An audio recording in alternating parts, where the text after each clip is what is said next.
Obrigado, queridos. É só a Lúcia Fatorelli para me tirar da cama às 5 horas da manhã para voar para cá. Para falar de economia. Você sabe o que é? Nós somos todos um bando de teimoso, viu?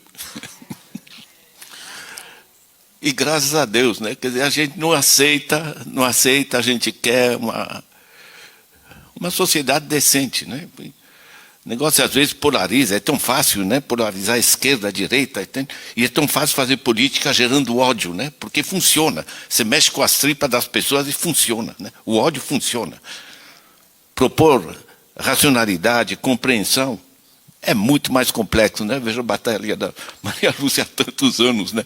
Porque a gente cruzou em vários, né? Coisa, empurrando bom senso, né? Não é questão de esquerda-direita, para mim, é esquerda de decência humana, sabe?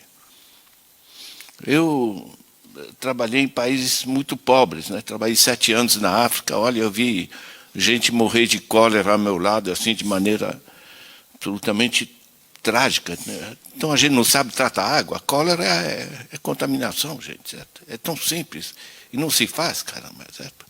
Quer dizer, na realidade, o nosso processo central, o nosso problema central é governança, né? É como a gente organiza o processo decisório, né? O bem-estar da família, o bem-estar econômico, depende, em parte, do dinheiro no bolso, sem dúvida. Tipo 60%. Os outros 40%, dos países que funcionam, é acesso ao que a gente chama de salário indireto. Eu preciso de segurança, mas eu não compro a delegacia. Eu não compro hospital, eu não compro um parque no meu bairro, eu não compro um rio limpo, eu não compro... Ordem de grandeza é essa. Ou seja, temos que assegurar o dinheiro básico para as pessoas terem a liberdade, enfim, das suas compras, pagar o aluguel, enfim, o básico, assegurar o básico para todo mundo, certo? E assegurar as políticas sociais, porque saúde pública de acesso universal é muito mais produtivo do que o negócio dos planos de saúde, coisa do gênero. Vejam o que fazem os grupos farmacêuticos, etc. Entende? O mesmo vale para a educação. Eu rodei o mundo, né? Enfim, graças aos militares eu viajei bastante.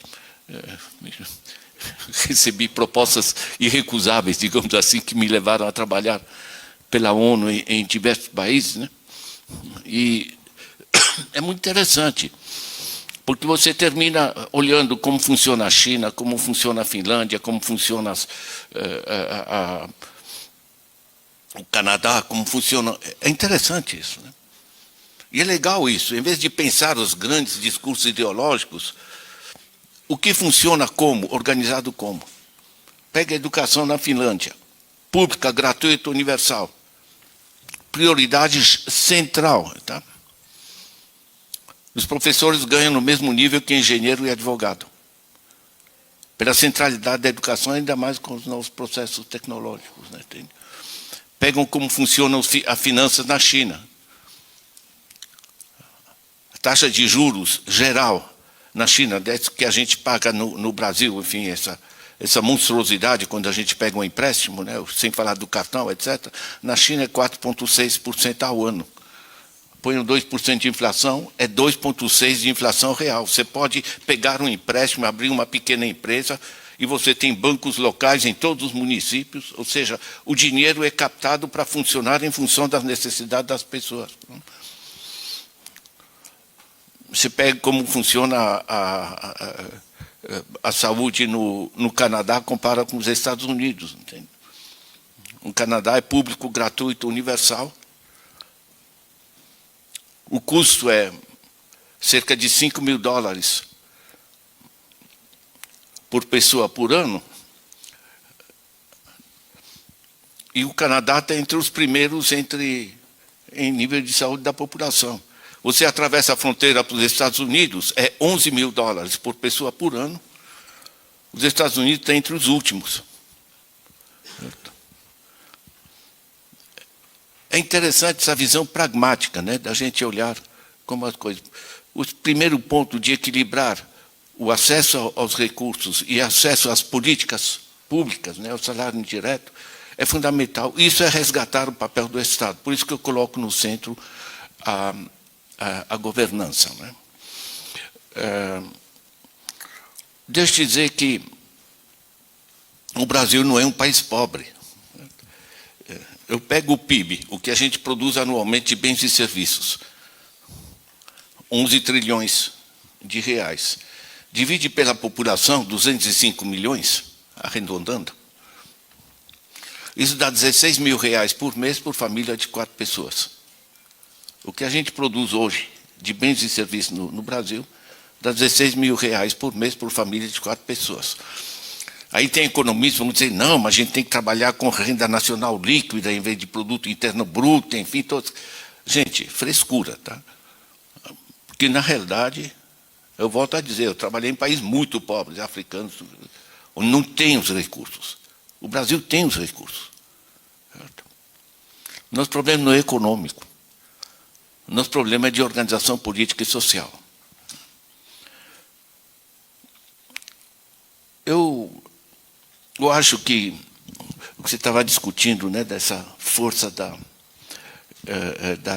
direita, tem um negócio que eu acho muito importante, que quando o essencial da exploração das pessoas era por salários baixos, as pessoas entendiam, na empresa se organiza, faz greve, briga, tal, enfim. Agora, quando as pessoas são depenadas, não entendendo qual é a tarifa do cartão de crédito que eles têm no bolso,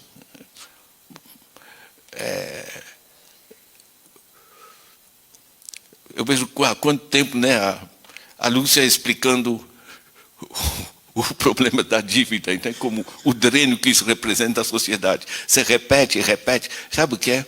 É muito mais complexo para as pessoas entenderem as dinâmicas financeiras. Certo? Ou seja, essa forma de exploração através do dinheiro imaterial, ela se dá de outra forma, né? As pessoas vão fazer uma compra, não quer parcelar, tá, tudo bem. Aí te dizem sem juros, o juros já está incorporado lá dentro. Quanto tem de juros? Gente, é monstruoso. Certo? Então, na realidade, a minha parte do trabalho, eu sou professor dessa área, né? E eu faço, quando eu coloco esse site e sumiu o meu site, mas enfim.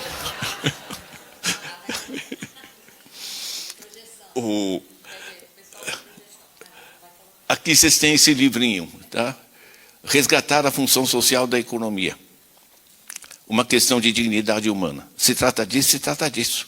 Ou seja, os recursos econômicos nós temos, mas eles têm que servir para as pessoas terem o dinheirinho para pagar o aluguel, fazer as compras e ter o acesso à saúde, educação básica, enfim, tudo que é o salário indireto, os bens de consumo coletivo. Né? Vocês vão ter aqui o dreno financeiro, é uma ferramenta. Tá? Que eu não vou entrar assim para coisa que... Qual é a minha visão, qual é a visão dos outros, grandes embates. Não, o negócio é claro. É um dreno. Né? A Maria Lúcia traz de maneira forte, né, a visualização do dreno através da dívida pública, né, porque a coisa é trágica e cômica, entende? Porque eu coloco meu dinheiro na PUC, eu tenho minha poupança ali na Caixa. Agora, os bancos pegam essa poupança, eles podem comprar títulos da dívida pública, pagando agora 10,75, né? Mas esse negócio é escandaloso para uma inflação de 4%. Não é porque o governo se endividou, esses 7 trilhões de dívida, fazendo escolas, universidades, ciência e tecnologia, não. É juro sobre juro. Porque um banco pega o dinheiro que eu coloco, me paga uma merreca, mas ele compra títulos do governo, certo? E isso é a remuneração. Em vez toda essa parte drenada que a Lúcia apresenta, em vez de se transformar o dinheiro dos nossos impostos, em vez de se transformar em escolas, em estradas, em coisas que geram bem-estar, que são as necessidades da sociedade, se transforma em lucros financeiros. Esses lucros financeiros, por sua vez, não ficam só aqui dentro, né? Vão os Lehman da vida, vão também para BlackRock, para State Street, Vanguard. O pessoal internacional está adorando comprar títulos aqui. Eles podem pegar, né, um empréstimo no Japão a 2,5% ao ano, certo? E comprar títulos do governo e receber os juros de 10,75 sem sair de Genebra, né? Está lá no paraíso fiscal. Isso de investimento externo.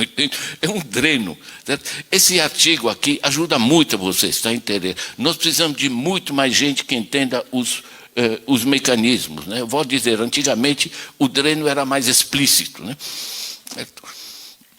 Você tirar R$20 do bolso de um favelado é complicado. Certo? Agora, ele tem um celular no bolso, ele tem o cartão de crédito, tem aquela tarjinha marrom, eles colocam uma tarifa qualquer de R$12 para 18 milhões de clientes, é só colocar Enter. O dinheiro hoje é imaterial. Eu ainda uso essa coisa antiga, vocês conhecem, né? É impresso pelo governo, gente. É uma coisa interessante isso aqui, né? Certo? Certo? Tem uma figura bonita, está escrito República.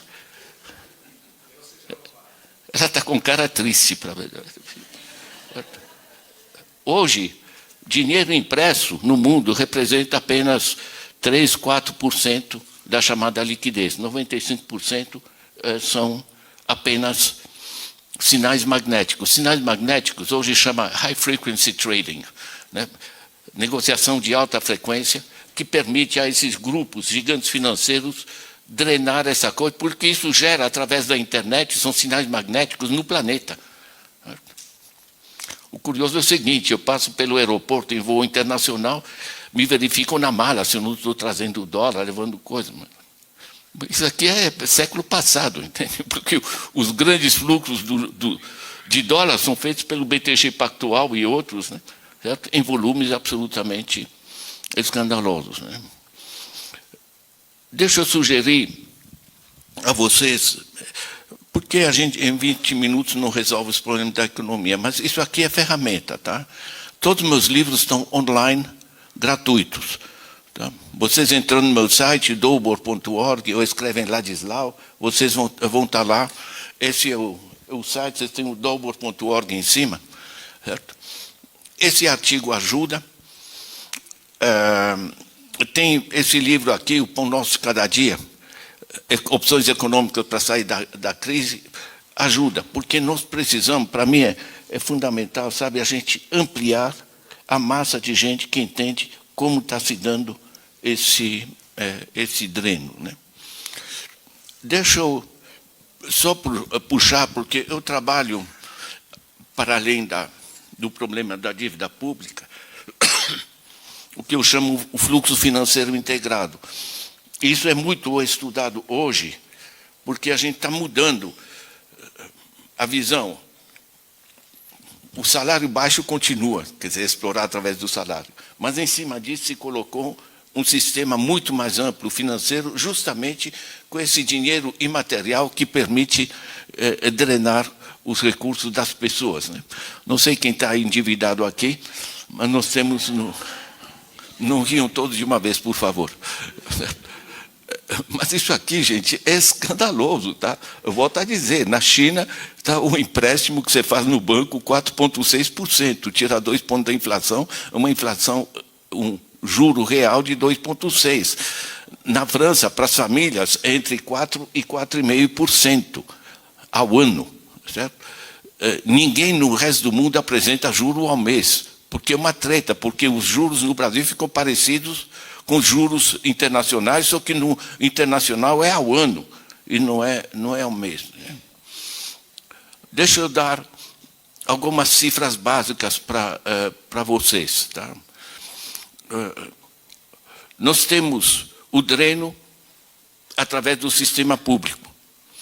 Agora, se vocês pegam o endividamento das famílias, 79% das famílias no Brasil estão atoladas em dívida, 72 milhões de adultos, no Brasil tem cerca de 150 milhões de adultos, cerca de 72 milhões de adultos estão inadimplentes, ou seja, não conseguem pagar, ficam na ilegalidade, eles vão no banco, o banco recebe eles de braços abertos, pode sentar à vontade, então vamos alongar a sua dívida, quanto é que o senhor pode pagar por mês? Ele já tem informação, porque a Serasa Experian comercializa, a gente viu isso com o IDEC, né? Sabe o que é? O cara passa a trabalhar, em parte para fazer as compras da família sobreviver, e em parte para pagar juros. E é permanente, e não sai desse negócio. Certo? Você enforca as pessoas, gera um sistema de apropriação dos recursos do país através de juros, e isso vai para a BTG Pactual, Itaú, as grandes famílias, enfim, os Lehman da vida, que estão baseados em Luxemburgo, que é paraíso fiscal, e vai também para BlackRock, State Street, Vanguard, para esses grupos. Né? A gente calculou que do que você tira das famílias, a gente calculou, é um exagero meu, eu peguei no Banco Central, né? Simplesmente eu ordenei os números. Né? O que as famílias no Brasil pagam de juros ao ano equivale mais ou menos a 10% do PIB. Certo? 10% do PIB. Certo? O que as pequenas e médias empresas pagam, o brasileiro paga, em média, dado do Banco Central, tá? 55,8% ao ano. Tem variações, né? Você tem o rotativo do cartão, que está 430, tem o cheque especial, tem os vários. Na média, dá 55,8%. Comparem isso com os 4% da Europa. Certo? Sabe o que é? É um dreno escandaloso. 10% do PIB, eu puxo que através da dívida pública eles chupam os mesmos grupos financeiros cerca de 7% do PIB. Já estamos em 17%. O que eles tiram de pequena e média empresa, o juro para a pessoa jurídica que quer abrir uma empresa vai estar na faixa de 21%. Na Europa é 2,5% ao ano, para a pessoa jurídica. Certo? Aqui 21%. Sabe o que é? Por que gera tanto desemprego? Por que gera desindustrialização? O empresário, certo? Primeiro ele vai dizer, olha, a população está pagando juros, está cobrando pouco, o mercado está fraco, eu não vou ter para quem vender. Segundo, se eu preciso de um complemento de financiamento do banco, pagar 21%, ter lucro, pagar a produção e pagar os juros e ainda devolver o empréstimo, não é viável. Certo? E terceiro, eu vou fazer minha aplicação em títulos da dívida pública, está me rendendo 10,75, risco zero, não preciso produzir nada, é só no computador. Certo? Ou seja, você paralisa a economia produtiva. Né? Se vocês pegam 7% do PIB na dívida pública, 10% que se drena das famílias, 3% que se drena da pequena e média empresa, já estamos em 20%. Aí eu acrescento o número que me passaram da evasão fiscal. Quem faz a evasão fiscal? Nenhum de nós, porque a gente, quando faz compra, está incorporado o imposto. Né? Eu, professor Ladislau, nem que eu gostasse de fazer evasão fiscal, me tiram 27,5% porque vem descontado na folha. Quem é que faz esses 6% do PIB tirado da economia através da evasão fiscal? É o pessoal da alta grana, né? Enfim. Chama evasão fiscal, é simpático. Em boa parte vai para paraísos fiscais, como tem o Campos Neto, como tem o Paulo Guedes, etc. Né? Vocês já pensaram se tivessem encontrado com o Lula 8 milhões de dólares no paraíso fiscal? O Paulo Guedes, tudo bem. É interessante isso. Né? Vão somando, tá? 6% de evasão fiscal. Renúncias fiscais, 4% do PIB. Em parte, é legal você fazer abatimento fiscal, digamos, para empresas que você quer promover. Mas aqui é coisa de colegas, né? Coisa de amigos. Né? Isso é só na parte de juros, gente. Ou vocês acrescentem lucros e dividendos distribuídos, todo o pessoal que ganha com a Petrobras, né? Dividendos, meu Deus. Né? Lucros e dividendos distribuídos no Brasil são isentos de imposto. Certo? Tem mais. Se você produz, você, por exemplo, privatiza a Vale e produz esse minério para fora, produz entre aspas, porque está no solo, né? É uma riqueza do país. Certo? Com a Lei Candir, isenta de impostos produção de bens primários e semiprimários para exportação.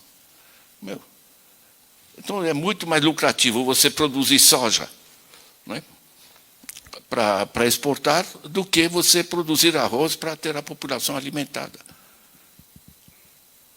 O Brasil produz, na última safra, mais de 4 quilos só de grãos por pessoa por dia. Temos 33 milhões de pessoas passando fome e 125 em insegurança alimentar. Eu volto a dizer, não é um problema econômico, é de organização política e social. Se vocês acrescentam o imposto territorial rural, que simplesmente não é pago, o Brasil tem 351 milhões de hectares de estabelecimentos agrícolas. 351 milhões de hectares. Sabe quanto a gente usa para lavoura no Brasil? Somando lavoura temporária, permanente, 63 milhões. Está no último censo agrícola. Perdão, 63 milhões de hectares. Um cara da ONU estava me dizendo, né, o Brasil é a maior área de solo agrícola subutilizada do planeta. Você solta um bocado de... nós estamos, em média, 1 hectare por boi. Certo? 1 hectare é um quarteirão, né? 10 mil metros quadrados. O Economist, né, escreve, relativamente aos produtores da JBS e tal, produtores entre aspas, né? Certo? Ele lembra, no artigo, o Economist lembra que em 1 hectare dá para tirar 28 mil quilos de batata. Certo? Eles põem um boi, é produtivo. Certo? De certa maneira, eu estou trazendo aqui esses fragmentos, digamos, de irracionalidade de organização, certo? Porque se trata de rearticular como nós nos administramos. Por isso que eu volto ao conceito-chave de governança, né? O último ponto que eu queria mencionar é o seguinte: o Brasil é um sistema extremamente centralizado. Nós somos 5.570 municípios. Eu vou para a Imperatriz, né, que eu gosto de usar esse exemplo, meu pai está enterrado lá. Eu chego em Imperatriz, um monte de gente parada, mas um monte mesmo. Ali, na rua, parada, os bares, etc. Em volta da cidade, um monte de terra parada. Não dá para pensar alguma coisa? Enfim, não é alta matemática, né? Certo? É elementar, né? Certo? Juntar as coisas. Eu viajo, e tudo quanto é na Europa, na China, por toda parte, você tem... Toda a cidade tem um cinturão verde, hortifruti granjeiro, que gera emprego, gera alimentação fresca para as escolas, para as pessoas, gera pequena indústria de acondicionamento, de transformação. Nós temos 40 milhões de pessoas no setor informal. Pessoal que se vira, vende picolé na praia, o diabo, enfim. Estou entendendo? Terra parada, gente parada, enfim. Na realidade, município por município, e temos exemplos muito interessantes no Brasil de municípios que começam a se articular localmente em função dos seus recursos subutilizados e como é que a gente retoma isso, né? São sistemas de desenvolvimento participativo. A gente tem vários estudos, vocês podem encontrar um monte de coisa aqui, né? Em particular no documento, empoderar a comunidade, a gente chamou, né? Certo? E sabe o que é? Todas as novas tecnologias, todo esse dinheiro imaterial pode se transformar em bancos comunitários de desenvolvimento, já temos 180 no Brasil, pode se... Ou seja, para mim, quando a Lúcia me ligou sobre esse evento, né, eu pensando, quer dizer, como a convergência dos diversos movimentos sociais, dos sindicatos, do que você estava levantando, o problema do negro, o problema da mulher, o problema do deficiente, etc., tudo isso aqui, quer dizer, juntar essas coisas em função de, em cada território, organizar sistemas participativos, né, para mim, é o caminho, sabe? É retomar o controle pela base, né, enraizar efetivamente o nosso desenvolvimento. Gente, são ideias... Usem e abusem do site, são cerca de 1.500 textos gratuitos. Não tem uma coisa que eu não tenha lido, tá?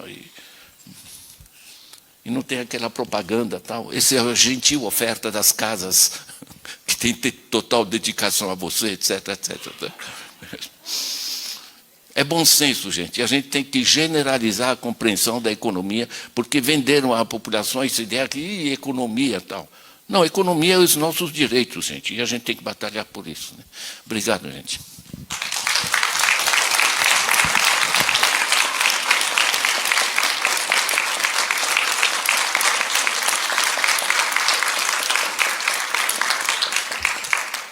Eu trouxe um pouquinho desses livros aqui, estou vendendo a preço de autor.